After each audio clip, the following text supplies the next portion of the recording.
What's going on, guys? I'm Tim, that's Dad. Hey. This is MS Videos, not a podcast. Week 14. Yep. Today is Monday, the week after Thanksgiving, so... It's December 1st. Yep, December 1st, exactly 1 week away from my birthday. Yep, and 24 days to Christmas. Yep.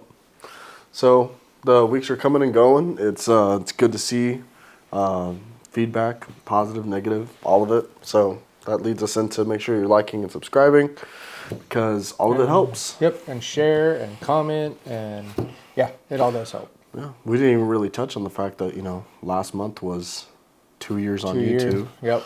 But yeah, that happened. So thanks for sticking with us, the guys that are still here. The channel it's on the up. We're still growing. So I checked the subscriber count yesterday, and we were up like another 40 subscribers from the last time I checked it. So it's good to see the number going up. Just maybe not as fast as we would like it to, but yeah. Tim's making fun of me because I'm rocking a dad vest. It suits you. It suits you well. I've never owned a vest until yesterday. And now it's the only thing he's gonna wear. No. I've been needing a new jacket for a while. I had the same Columbia jacket for 15, 20 years, and it worked great.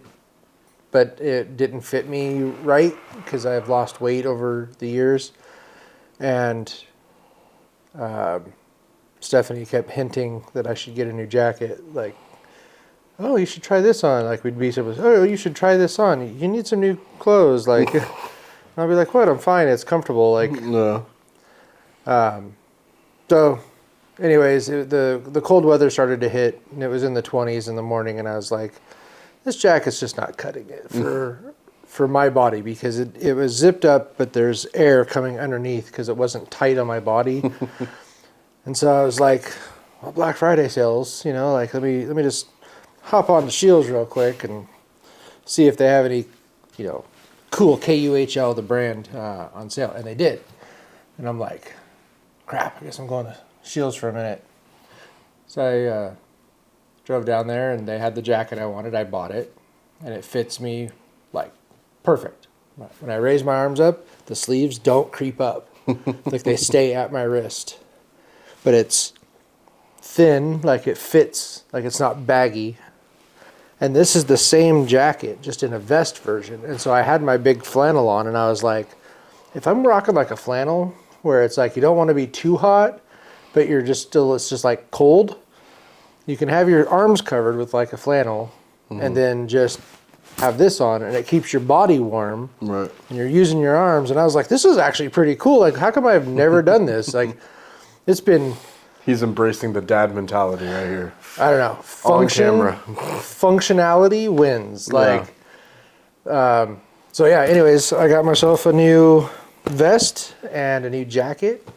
And then I was like, the jacket that I've been wearing the last couple of years, my fleece sweatshirt thing, it just doesn't quite do it for super cold. It does great for spring, fall, things like that. But when it drops into sub-freezing, it's it leaves a little bit to be desired. They had a cool color in the vest version of that. Mm-hmm. Which is sitting right over there. No, it's inside. Oh, okay. And it was on Black Friday sale also. And I'm like, well, normally it's $109 and it's for 60. I'm like, it's almost half off. Yeah, I think I'm going to do it. Yeah. So I bought a few new clothing items. Didn't buy any guns. Did buy a couple of parts. Speaking of, built a new AR. I've had this lower for a year and a half. Just sitting on the bench. Just sitting, and it's a local company. It's called PWS, and they're made here in Boise. And it had some cool integrated features. It had ambi controls, ambi mag release built in, ambi bolt catch built in. It had some cool designs, and I was like, all right, it was pretty good price, and it's just been sitting because didn't need another AR, but I was like, it's cool. When I was looking for a trigger for a different gun because, you know, it's on the trigger review video, which has been on the back burner for a while, but it's going to come back. Probably a full restart because it's just been so long. Yeah. But the one trigger that has been giving us nothing but problems since day one was in a gun that I really like to shoot, and I wanted to shoot it, so I swapped out the trigger, and when I was digging through my parts boxes, I was like, look at these, I think I have enough parts here to build that lower, like, so I started tinkering, and the next thing you know, hey, look, I got another AR. This upper is off of a different rifle. I ended up scavenging parts off of 3 different ARs, and to make 3 different ARs, because I needed a set of pivot pin and takedown pins for the ones I like. I have a bunch of the factory ones, but I wanted some Fortis, hollow, lightweight, super strong pins, and I didn't have any more. I had ran out. So I was like, well, let me see if anybody local has them. Nobody had them. I ordered some online, and they'll be here in a few days. But in the meantime, I was like, oh, but they do have some Noveske pins, and I have a Noveske chainsaw. I could just take my Fortis pins out of that and put the Noveske pins in that, and so I did that. And then I swapped my B5 stock from the actual gun that this upper goes on to this one, because I was like, well, the black will match better, and then this one has this like OD green B5 grip. And since I didn't have anything in black for castle nuts, besides just your factory ones, I went ahead and ordered a Fortis in OD green, so it'll match the grip. Yeah. Just color match, you know, it doesn't really matter. They all function the same, but I like to keep things cohesive. He likes aesthetics. Yeah. And so then I just have to build an upper for it, but I can just swap it on. Now I just want to take it out and shoot it. Yeah. So anyways. No, we were playing around with the trigger a little bit. And yeah. It feels really nice. This is the Patriot from Rise. It's a Rise 140, but it's like their Patriot edition, so it has the American flag. It comes with a little medallion, you know, it's basically a salute to service. And it's got this cool sword profiled flat trigger. I don't know if you can even see that on there. Let's see if you can see it on that. So it's flat with a very slight curvature, and then it's tapered like a sword. And I was like, that's pretty cool, but this thing is like short. Watch this. So, gun's clear. So, look at just how much little movement there is. There's zero creep. And then, watch the reset.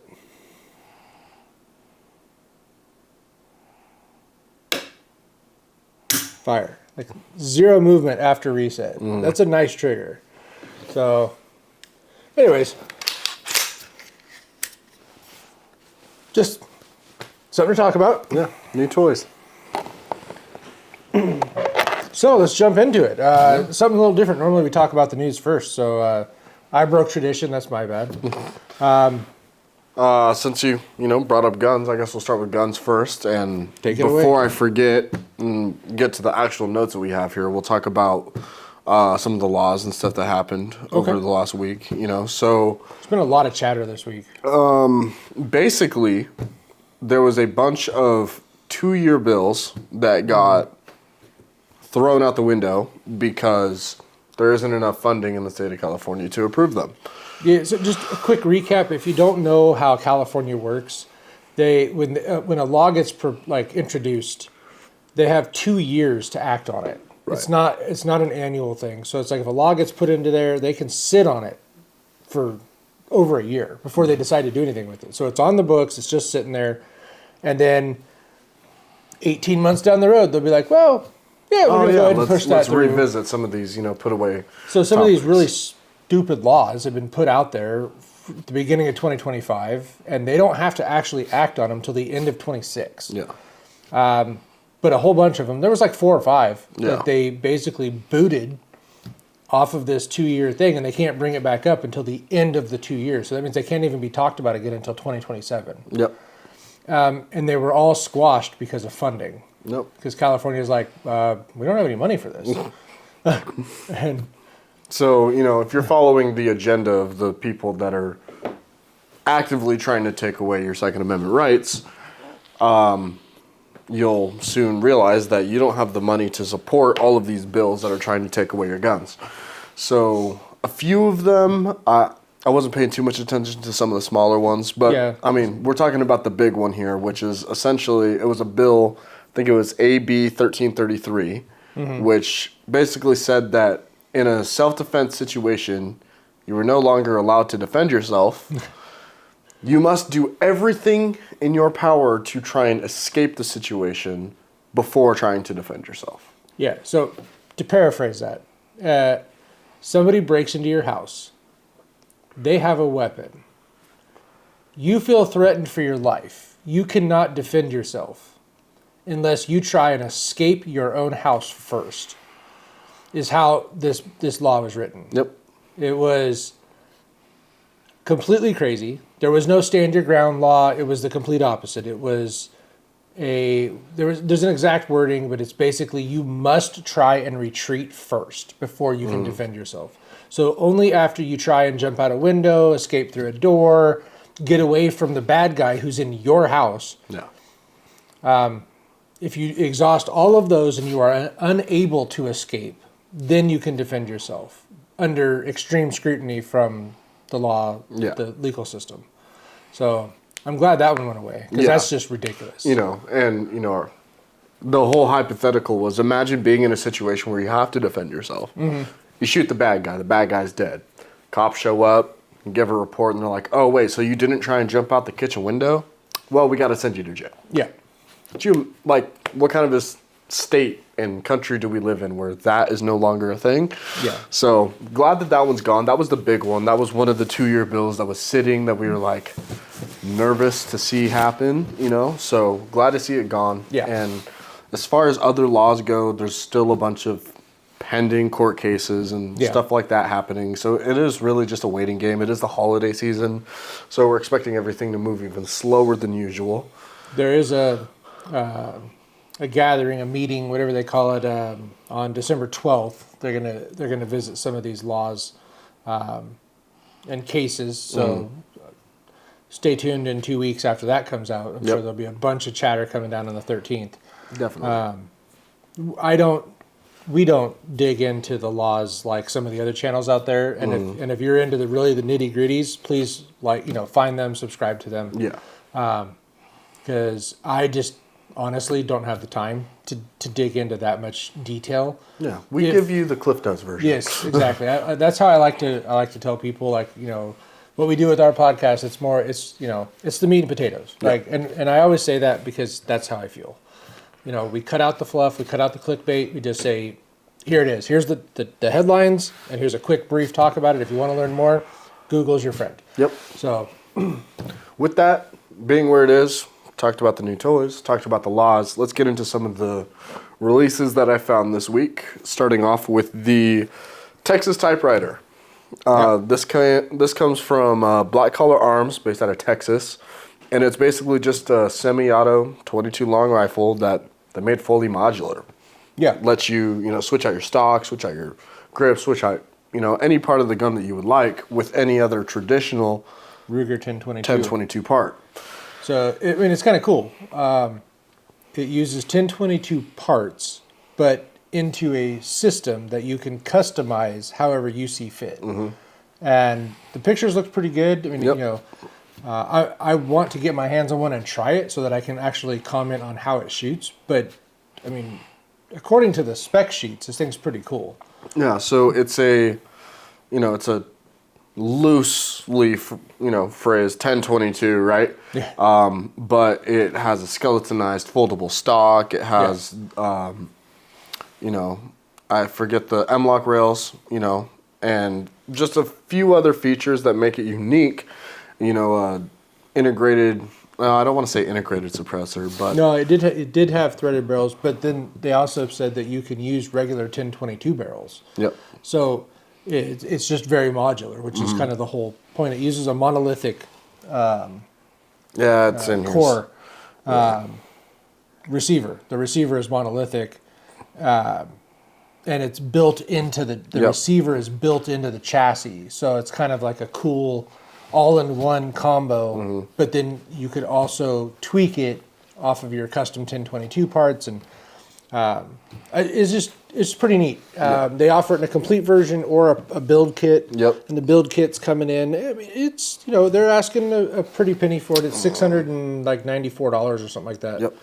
$694.20. Yeah, for a build kit. Yep. And then you're going to tweak it to your likings.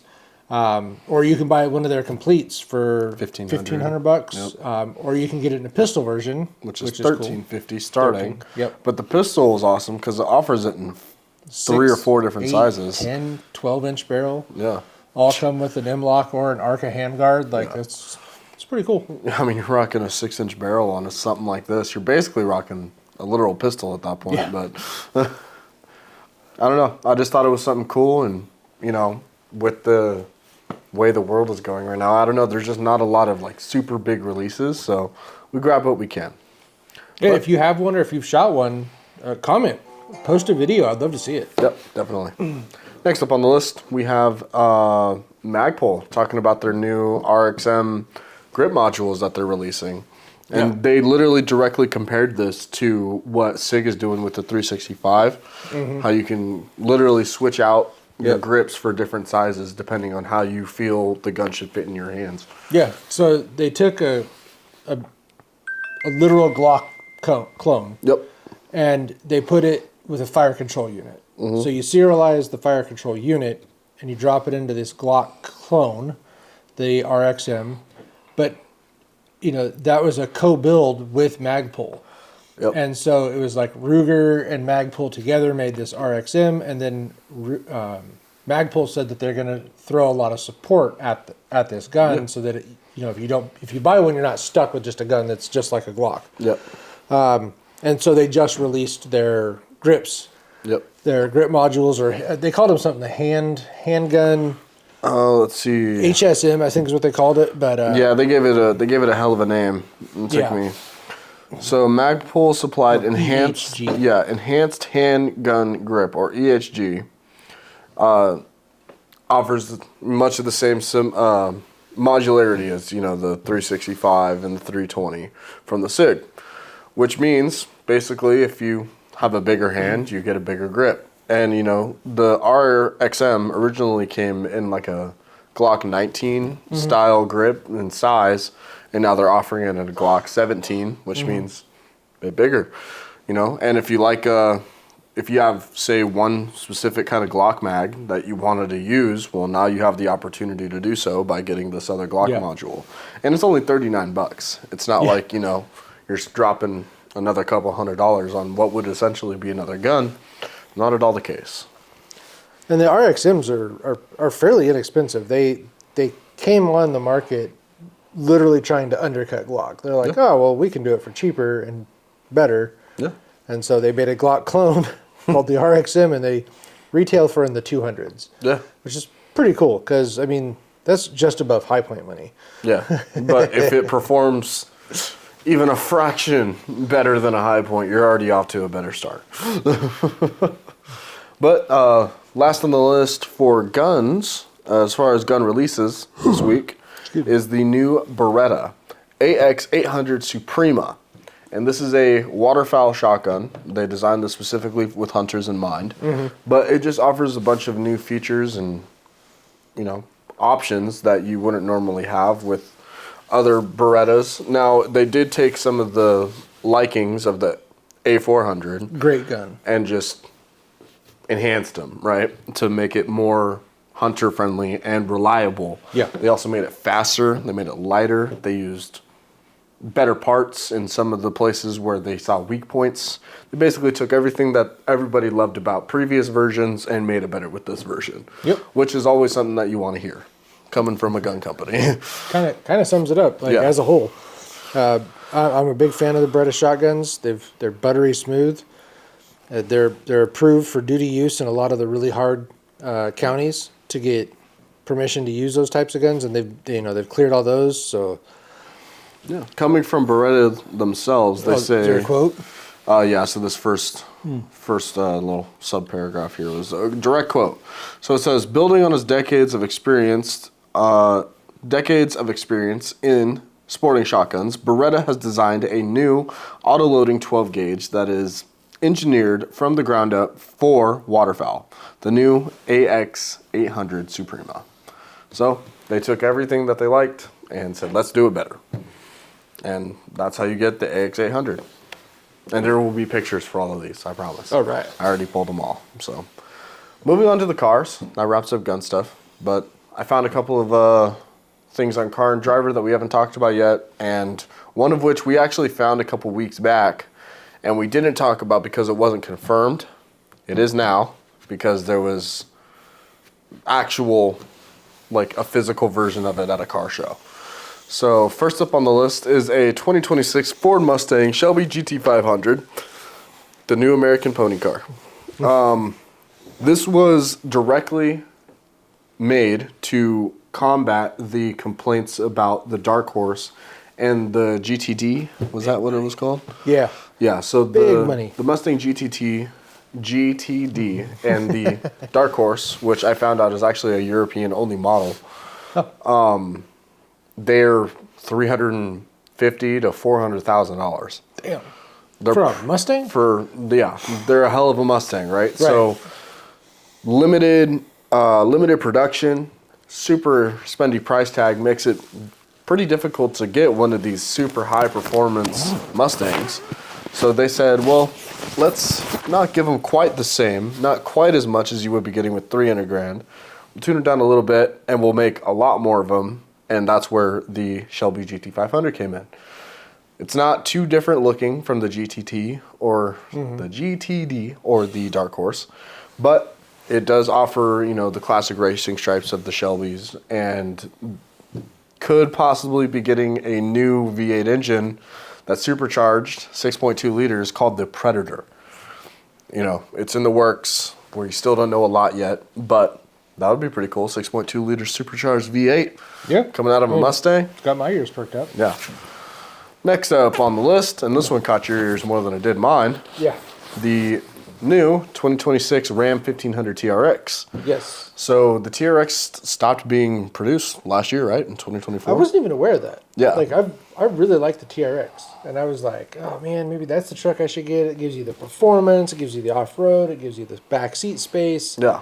And then there comes the price tag, and it's like, damn. Yeah. You know, you're That's a lot of money. basically a $100,000 truck. Yeah. But, you know, when you're going for all those things at once, you know, it somewhat justifies it. So. Yes. To a point. Now, to be fair, the TRX, yes, it did stop getting produced last year, but I think enough people said something about it that they were like, all right, let's bring it back. Yeah.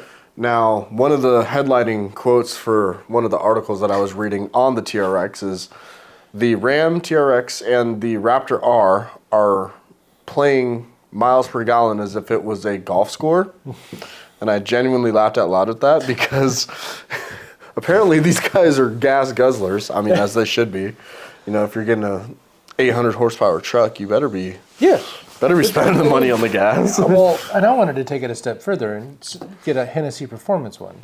Yeah, those things are nuts, and they're even more expensive. Talking about a price tag. Yeah, it adds like 40 grand onto the top of the truck price. But I mean, but worth it.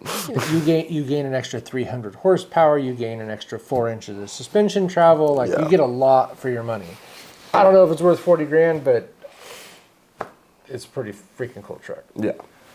Which leads us into the last car to talk about this week, and we talked about, well, we didn't talk about it on camera, but we brought it up briefly, and we thought it was ridiculous. Subaru WRX STI EV. Oh, sorry. It just came out of nowhere. I couldn't control it. Yeah. So there is an EV version of the WRX STI, and a full physical concept came out at a car show, not SEMA. And it is interesting. There'll be pictures for you guys, and I'll show you some pictures later. But basically, they took... Wait. Is there any kind of timing system at all? We don't know. So we saw a physical, unopened hood version of this car. Huh. So it's not a hybrid at all. We don't know 100%. How come you don't know this stuff, Tim? Because it's a concept. Come on, man. I read what I read, and I bring you guys the information as I read it. So as far as I know, in 2028, there will be a Subaru. In 2028, there will be a Subaru WRX STI electric vehicle. Whether it is hybrid or fully electric, who knows? But some of the concept photos that I saw before I saw the physical concept itself looked really cool. They're bringing back more of the hot hatch, like smaller wagon style. And I was like, I could get behind the body style because at least they're going back to what WRX STIs used to look like. Yeah. But then I see the physical, I see the physical, concept that was produced, and it's this elongated, like, looks almost like a track machine, but it's going to be electric. So who knows where they go and what they'll do with it. But I really hope that they do keep some kind of internal combustion. But if it gets the EJs out of the Subarus, maybe they'll be better off. No more head gasket issues. Yeah. But with the WRX checked off the list, that wraps up all of the releases that we have to bring to you this week, guys. And any other news that we want to talk about? Not a whole lot. I mean, we did get a couple of parts in since the last one a week ago. Yep. Got the turn down bracket for the individual throttle bodies. Mm-hmm. Don't think I went over this last week, but when I went to put the steering rack onto the subframe, I had the wrong bushing. Did we talk about this? You did talk about this. Okay. Yep. Oh, yeah, because I talked about, I found a shop for that. Mm-hmm. So anyways, I ordered the parts, the two bushings for the steering rack, and I haven't heard anything. I haven't gotten any notices. No emails, nothing? Nothing. And T3 has one in stock. And I'm like, I already ordered it from these people, but I'm not hearing back from these people. Like, are they going to get my order? Is it going to show up next year? Because I'm literally waiting to put the steering rack onto the subframe so I can put it back onto the car. Yeah. So then I can put the intermediate shaft into the steering column, like down and get everything lined up. So then, like, I can start putting the car back together. Like, I'm waiting on these bushings. It's my own fault. I ordered the wrong ones, but okay, I found the mistake, and now I've been waiting over a week, and I haven't heard anything, and I'm just kind of like... So, anyway. So do you order the ones from T3? If I order the ones from T3, it's $20 more, but they do have their Black Friday sale going, so it cuts some of it off. But then if I get the other ones showing up, now I've got an extra set of freaking bushings. And the ones from T3 are actually, they're supposed to be really nice. Like, it's a hardened piece instead of just a big how much is the ones from T3? $90 versus the ones that you got from these. $60. So worst case, you're out $60. Yeah, worst case.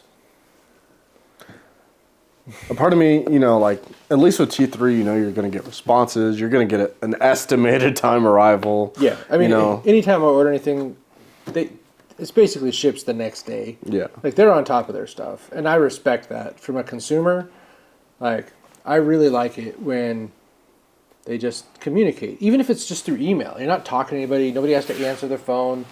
Just like, hey, we got your order. It's on its way. Boom. Yep. Here's your tracking number. Like, it's just like, oh, awesome. Thank you. Because now I don't have to think about it. It's not top of mind. Now that I've been thinking about this bushing, the fact that I haven't gotten any correspondence is top of mind. Yep. Because it's a $60 part. It really shouldn't matter that much, but it kind of does. $60 is still a lot of money. Yeah. So I get the frustration. But so yeah, anyways, this I'm going to show you since I've got it right here. Ugh.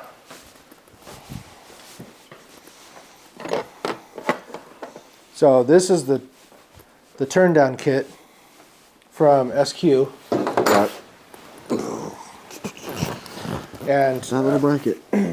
Yeah, and I was looking at the instructions, and basically you take the linkage that goes onto the number 2 or number 3 throttle body, depending on which way you're looking at the engine, where your factory cable would hook to, and it's got this butterfly system this way, and then it turns to a bar that goes this way and opens the quad throttle bodies. This goes on and basically goes on this direction on the same piece that normally is being pulled. It bolts on, and then your cable comes from underneath and hooks in, and this goes on the bottom of the two throttle bodies. Right. So your cable goes like that, and then when you hit the gas, it pulls it this way, which is the same direction that you would be getting if it was pulling this way and then turning and pulling it open. Yeah.